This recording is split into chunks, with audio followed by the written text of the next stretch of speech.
Miss Walsh, your saxophone teacher. Today I'll be playing for you Rubank Elementary, page 4, Extending the Range. Before we actually play it, I do want to talk about what is different on this page compared to the previous pages. A lot of these exercises are dealing with octave leaps. An octave means it's the same note but higher or lower. So, like exercise 1, you've got a low E and you've got a middle E. Same note, but we have the octave key. So that's what we want to focus on today. Here's what they sound like. That's low. That's middle. And we don't have to know all of them just yet, but if you look at my video on all the fingerings, I have a little list on there that gives you whether it's a low note, a middle note, or a high note. And you can look at all of the notes on the saxophone and their fingerings. And that would be really useful if you need it for this section. So I also want to talk about which notes use the thumb octave key and which notes don't use the thumb octave key. So hopefully you can see this. I have a little doodle here I use for my students. So we want to look right here. So you see how there's a line going here and it says no. That means there's no octave key. The notes that don't have octave key start from the bottom and go all the way up to the third space. That's a C, a middle C, or a C sharp. Everything up until there does not have octave key on there. The fourth line, 1, 2, 3, 4, that fourth line and higher, yes, all of them have octave key. So that's a middle D or D sharp.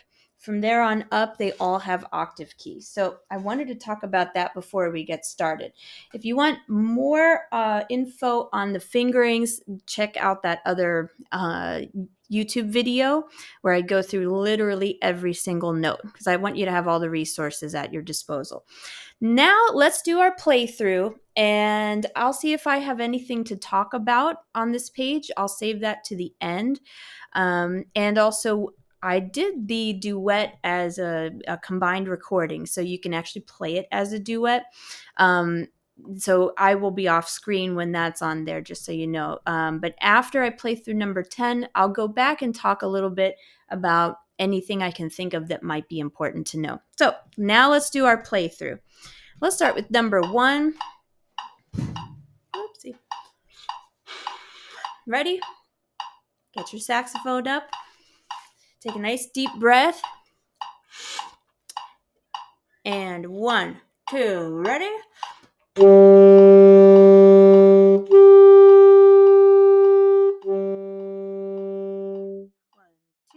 ready?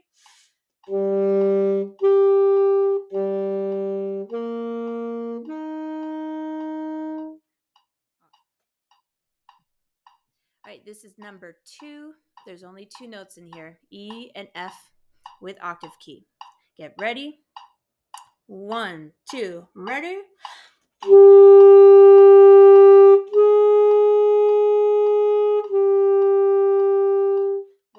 2, ready?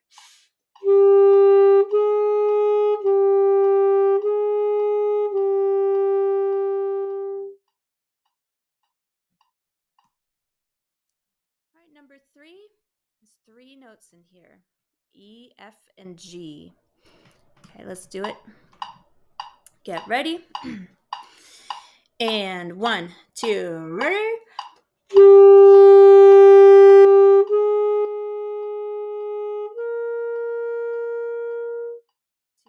ready?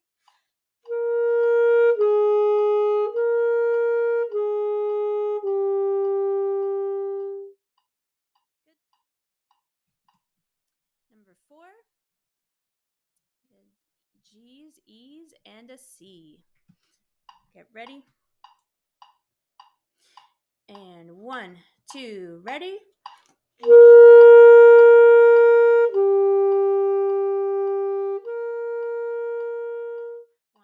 2, ready?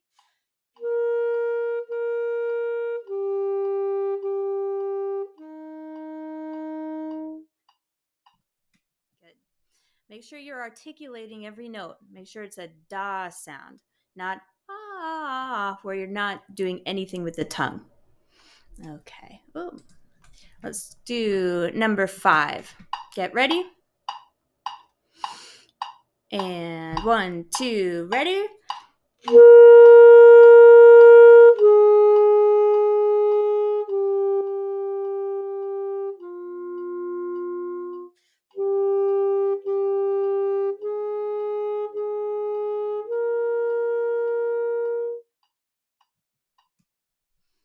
Number 6. And 1, 2, ready?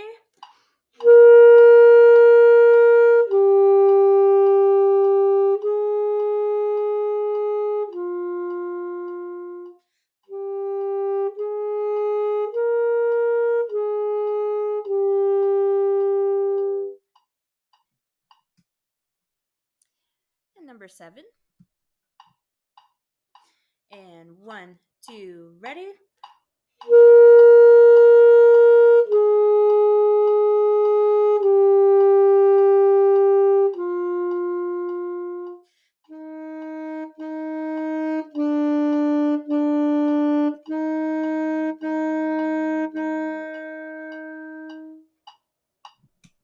That's a good example of tonguing, because if you don't tongue those half notes there that have the same note, you're going to go ha. I hear that a lot. Okay, number 8 is only 2 notes, a C and a D. Let's try it. And 1, 2, ready?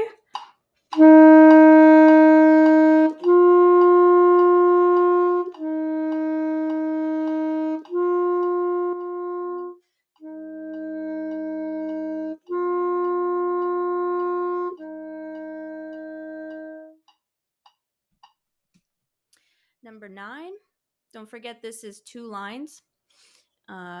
Sometimes people don't notice that the thick black double bar line. That means it's really over. Okay, let's do it. Number 9.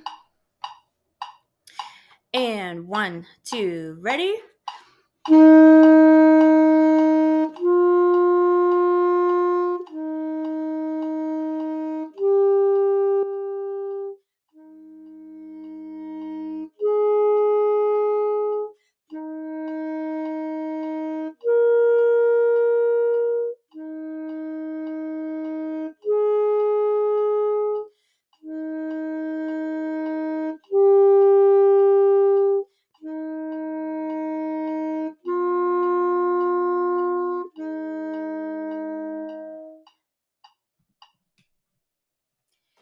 Okay, at this point, I'm going to put exercise number 10 up on the screen, and I will play the audio that I made of the duet. So here that goes.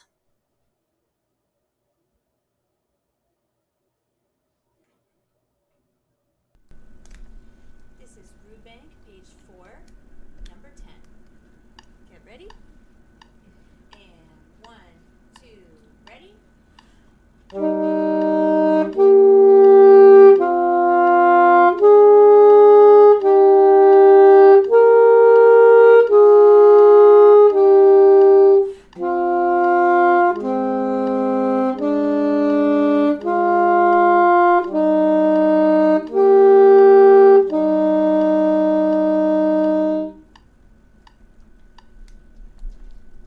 Number 10, just the bottom part.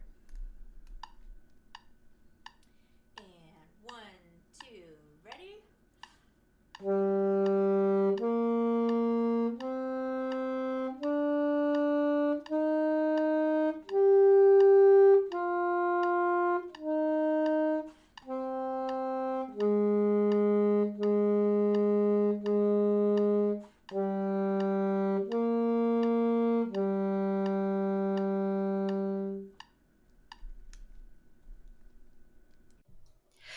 Okay, so hopefully you played along with all of that. Now I want to talk a little bit about things that come up with students on this page. Anything that I can think of. I think the main thing is this page really has a wide range and kind of early. Other books don't go this far this fast. So, what that means is you're going to hear when we expand these notes kind of out, we're not just staying on the notes in the middle. You're going to hear some notes that don't quite come out perfectly. Everybody's different. You really never know what you're going to be good at. Sometimes students are really good at low notes and not high notes, really good at high notes or not low notes. It's, you never know what you're going to be good at. You might be good at all of it. But a lot of interesting things happen when you start having some high notes mixed in with low notes. So, like jumping from low E to a middle E. There's a lot of things that you have to do to get both of those notes to come out. For low notes, generally, we want our jaw and our tongue to be a little bit more open. So think ah when you're on a low note. And because you're more ah, you need more air. It's like warmer air. So the kind of air, if it's cold outside and you blow into your hands, it's like that kind of feeling. Okay, so think warm air. When you're doing middle or high notes, you don't need as much air. You can be a little bit more closed on that note. So kind of think a little bit more like eh, and pinch back up. So in exercise 1, you're going to have to think about opening the jaw, closing it a little bit, opening it, and closing it a little as you're going through. Another thing is as soon as you get into high G's, G is a note that sometimes likes to squeak and squawk, especially when you're starting on reeds that are a little bit weaker. We have to do that. You have to start on a reed that's appropriate for you. So it might be a 1.5 or a 2, maybe a 2.5, but usually one of the first two.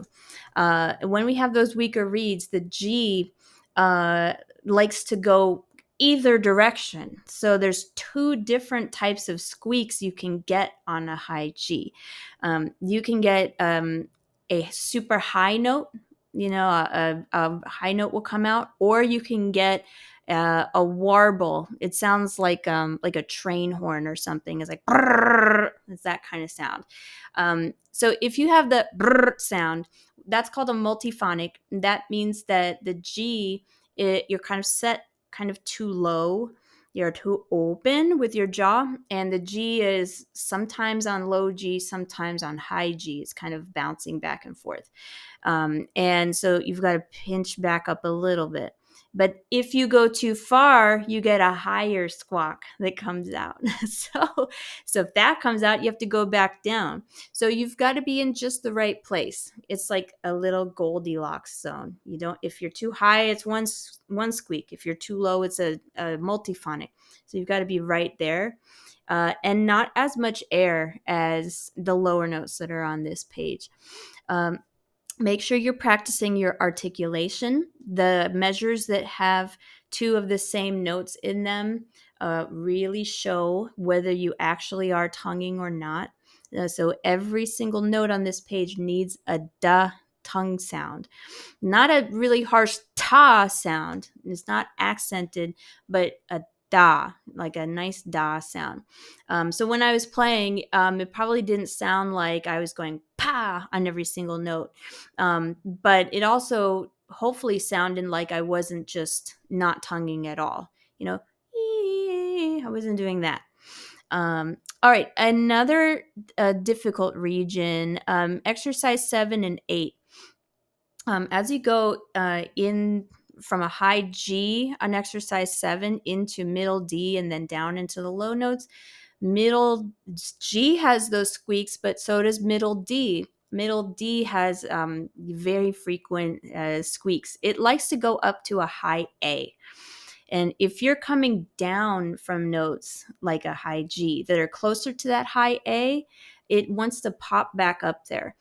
You need to open a little bit more, almost like it's a low note, but not that far, and give maybe a little extra ha when you're trying to get it to come out. It's especially hard on lower saxophones like tenor saxophone and baritone saxophone. So I have a baritone saxophone here. If I have to record with that baritone, I try to spend a week on the middle D because it doesn't come out very well on baritone.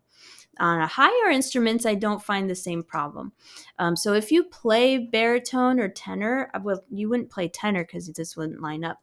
But if you play baritone, you might spend a few minutes every day trying to get those middle D's to come out properly. Exercise 8, it's kind of a boring exercise because there's only 2 notes. However, um, later when you're trying to work on your sound, crossing from C to D, one really important thing to work on is C, which does not have octave key, going to D, which does have octave key and all 6 fingers down. There's a big change in air pressure, which happens. It's like a woomph kind of sound. So as you're going into the D, feel your stomach muscles, which are helping to push that air out. Right before the D, like a split second before the D, push more air so the D comes out. When you go to the C, relax those stomach muscles. So it's like,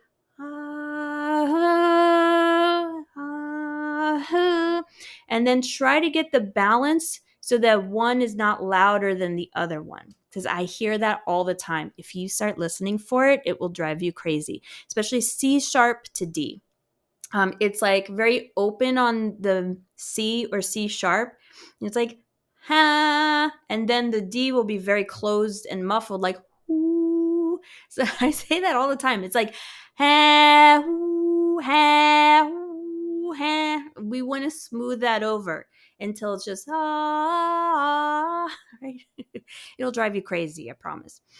Okay, I think that's it. But even if you master this, if you get all the notes right, this is still a really good page for just going back to as maybe a warm up. Practice your sound. Like, try to use these earlier pages to try to get the same sound that I have, even if you're more advanced. It's definitely helpful trying to match with somebody and warm up your muscles. So I think that's all I have for this page. I hope you had a good time playing all of these and keep on practicing. I'll see you in the next one. Bye bye.